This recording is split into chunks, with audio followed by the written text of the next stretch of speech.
Indo पाक border, Punjab, 12:30 hours.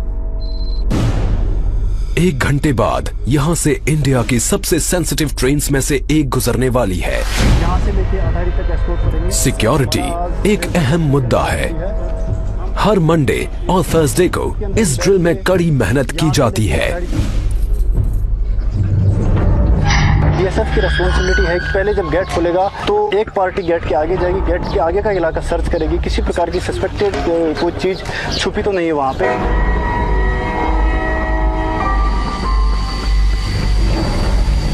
जो train Pakistan से आएगी उसको जीरो लाइन से एस्कॉर्ट करके यहाँ पे अटारी स्टेशन से पहले जीआरपी की पोस्ट पड़ती है, उनको हैंडओवर करके वापस आना।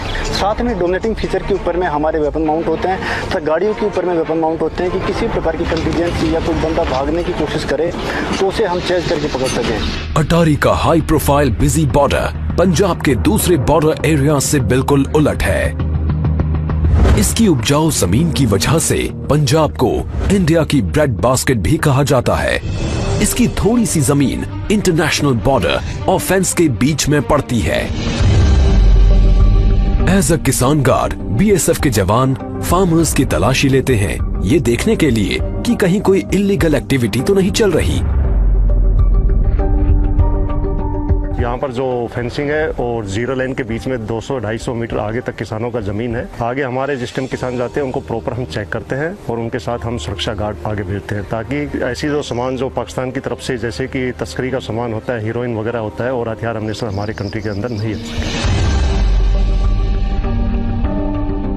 पाकिस्तान और साढ़े नज़दीक है, नाल खेती उनकी है, नाल खेती आपकी है, कोई दिक्कत नहीं, कोई खौफ नहीं, उनका काम करते हैं, खेती वधिया। बीएसएफ अपने हमारे साथ है, जिथे जायदा नाल जाते हैं पूरा अपनी निगरानी रखते हैं, पूरा ध्यान रखते हैं। थोड़ी थोड़ी दूरियों पर भी बॉर्डर एरियाज एक दूसरे से बहुत अलग नजर आते हैं। बॉर्डर के कुछ हिस्सों में सीजनली पानी भर जाता है, जिससे सिंपल पेट्रोलिंग भी मुश्किल हो जाती है। जवान अपनी पेट्रोलिंग ड्यूटीज घुटने तक के रबर बूट्स पहनकर करते हैं। जब बरसात वगैरह ज़्यादा होती है या भागड़ा नांगल बांध का पानी छोड़ा जाता है तो यहाँ पर इस एरिया में भी, हमारे बॉर्डर एरिया में भी 5-5 फीट तक पानी भर जाता है। कैसा भी सीजन हो, चाहे गर्मी हो, तूफान हो, पानी हो, कुछ भी हो, उसमें भी ये पेट्रोलिंग जारी रहती है। लेकिन इस बॉर्डर से साउथ में और आगे है एक ऐसा इलाका जो कहीं ज्यादा चैलेंजिंग है। यहाँ दूर दूर तक कुछ दिखाई नहीं देता, फिर भी साल के ज्यादातर समय खारे पानी से ढकी रहने वाली इस बंजर जमीन की बराबर चौकसी की जाती है। ये है ग्रेट रन ऑफ कच्छ, दुनिया के सबसे बड़े सॉल्ट डेजर्ट्स में से एक। ये है वेस्टर्न टर्मिनस, पिलर 1175, इंडिया और पाकिस्तान के बीच आखिरी बाउंड्री पिलर। इससे आगे है क्रीक्स, स्ट्रीम्स और वाटरवेज का नेटवर्क जो अरेबियन सी में मिल जाता है। और ये है सर क्रीक, इंडिया और पाकिस्तान के बीच डिस्प्यूटेड खाड़ी। समंदर शांत दिखता है, लेकिन साइक्लोनिक विंड्स 1 मीटर ऊंची लहरें उठाकर ऑपरेशंस में रुकावट डाल सकती हैं। समंदर में मौजूद बॉर्डर्स की चौकसी के लिए बीएसएफ का अपना वाटर विंग है। नदियों और समंदर की पहरेदारी के लिए इन फास्ट अटैक क्राफ्ट्स में लगे अल्ट्रा मॉडर्न कम्युनिकेशन सिस्टम्स इस्तेमाल किए जाते हैं। इस वेसल को हम रात को दिन में कभी मूव कर सकते हैं। लेटेस्ट टेक्नोलॉजी के हमारे जीपीएस है, रडार है, इको साउंडर दे रखा है, तो ये इसमें लेटेस्ट मैप्स इसमें फीड कर रखे हैं। इसमें हमने रूट मार्क कर रखे हैं, रात को सुबह हम कभी इसमें मार्च कर सकते हैं। सावला पीर क्रीक्स में ये एक ऐसी लैंड आउटपोस्ट है जो कई किलोमीटर के इलाके में हाईएस्ट पॉइंट है। बॉर्डरमैन हाई बूट्स और एंकलेट्स पहनते हैं ताकि उनके पैर जानलेवा सांपों से बच सके। वो इस वीरान पोस्ट पर साल के 6 महीने निगरानी रखते हैं। इसकी स्ट्रेटेजिक इंपॉर्टेंस बहुत ज्यादा है और इसकी वजह है पाकिस्तानी एक्टिविटीज। क्रीक्स के आसपास कीचड़ और दलदली जमीन पर दिन में 2 बार आने वाले हाई टाइड्स की वजह से पानी भर जाता है। इस जियोग्राफिकल चैलेंज को कंट्रोल करने के लिए स्पेशल स्किल्स की जरूरत होती है और ये क्रीक क्रोकोडाइल कमांडोज पानी और दलदल दोनों में काम को बखूबी अंजाम देते हैं।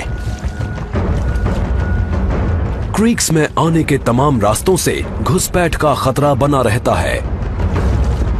पड़ोसी की पकड़ी गई ये बोट्स इलाके की स्ट्रेटेजिक इंपॉर्टेंस की तरफ इशारा करती हैं। ऐसा इलाका जहां बॉर्डरमैन का इम्तिहान उस पार बैठा दुश्मन ही नहीं, यहां की जमीन भी लेती है।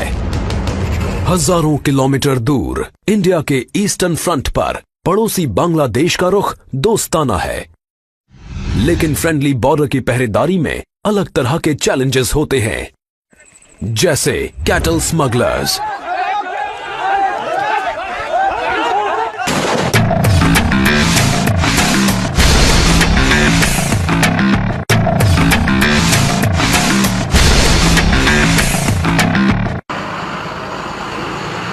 बांग्लादेश से सटा इंडिया का आड़ा तिरछा बॉर्डर 4000 किलोमीटर से ज्यादा लंबा है।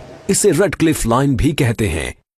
ये न्यूयॉर्क और लॉस एंजलिस के बीच के फासले से भी लंबा है। त्रिपुरा इंडिया का ये तीसरा सबसे छोटा स्टेट 3 तरफ से बांग्लादेश से घिरा हुआ है। Indo Bangladesh border, Tripura, 1600 hours. कई जगह तो घनी आबादी वाले गांव इंटरनेशनल बॉर्डर के बेहद नजदीक बसे हैं। ये जो 2033 बॉर्डर पिलर है, ये बिल्कुल ये जो एक फैमिली है, इसके 2 भाई अभी बांग्लादेश में, 2 इंडिया में, और उनकी जो परिवार है ये दोनों आधा आधा बटा हुआ है, और ये बॉर्डर पिलर इन दोनों को मतलब आधा आधा करता है। इस इलाके की पुलिसिंग एक उलझन भरा काम है, क्योंकि कई बड़ी एक्सटेंडेड फैमिलीज बॉर्डर के दोनों तरफ रहती हैं। हम लोग ऐसा कोई महसूस नहीं हुआ ये इंडिया है या बांग्लादेश है। हम लोगों का बहन भी वापस शादी हो रहा है, मेरा भाई भी वापस शादी हुआ है, मेरे काका भी उधर की शादी करने वाला है, मेरा नाना का घर भी उधर ही है। लेकिन आबादी से दूर घनी हरियाली से ढकी त्रिपुरा की लो हिल्स मुसीबत पैदा करती हैं। बॉर्डरमैन को यहाँ मस्कीटो नेट फेस मास्क पहनकर चौकसी करनी पड़ती है, क्योंकि इस इलाके में है दुनिया का deadliest malaria parasite Plasmodium falciparum. Local इसकी ट्रीटमेंट का कोई यहाँ पर प्रावधान नहीं है, और हम लोगों को इन बंदों को जो है हेक्टर से इवैक्यूएट करना पड़ता है, और चूंकि यहाँ पर रोड कनेक्टिविटी नहीं है, और इस वजह से जो है इसमें कई बार ले जाने में काफी दिक्कत होती है, और बंदा लेट होने से जो है उसकी जान भी जा सकती है। क्रू को भी ये नेट्स पहनाए गए हैं। ये यूनिफॉर्म्स लाइफ और डेथ के बीच बारीक शील्ड का काम करती हैं, और ये खतरनाक इलाका ही इनका असली दुश्मन है। त्रिपुरा के साउथ वेस्ट में 300 किलोमीटर से थोड़ा आगे बीएसएफ के ये जवान रात में चौकसी कर रहे हैं। यहाँ चैलेंजेस बिल्कुल अलग हैं। North 24 Parganas district, west Bengal, 200 hours. Thermal imager पर सस्पिशियस मूवमेंट पकड़ी जाती है। मैंने हैंड हेल्ड थर्मल इमेजर के मॉनिटर पे अभी देखा कि आईबीबीआर 500 मीटर पीछे जाम खड़े हैं। 10 से 15 कैटल का मूवमेंट है, और उनके साथ लगभग 20 से 25 लोग भी हैं जो आईबीबीआर की तरफ बढ़ रहे हैं।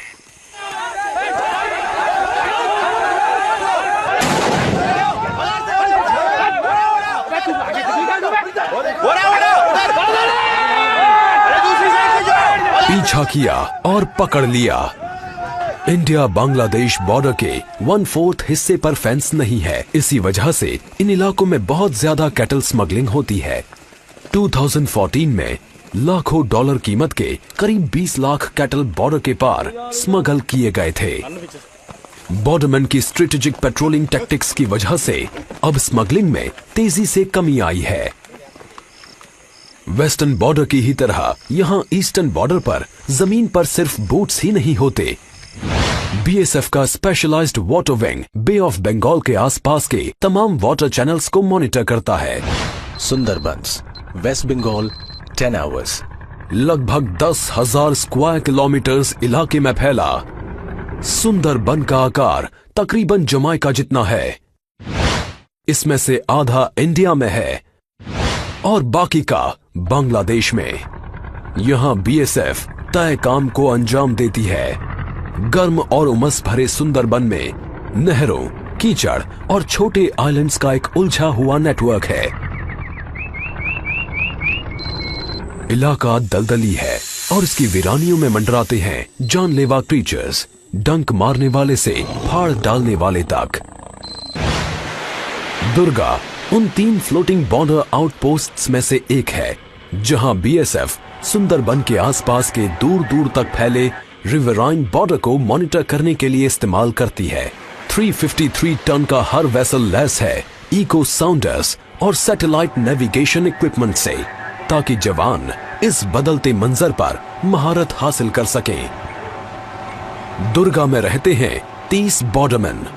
बाकियों की तरह ये लैस हैं 4 फास्ट पेट्रोल बोट से, जो स्मगलिंग और घुसपैठ को कंट्रोल करने के लिए फ्लोटिंग चेक पॉइंट्स की तरह काम करती हैं।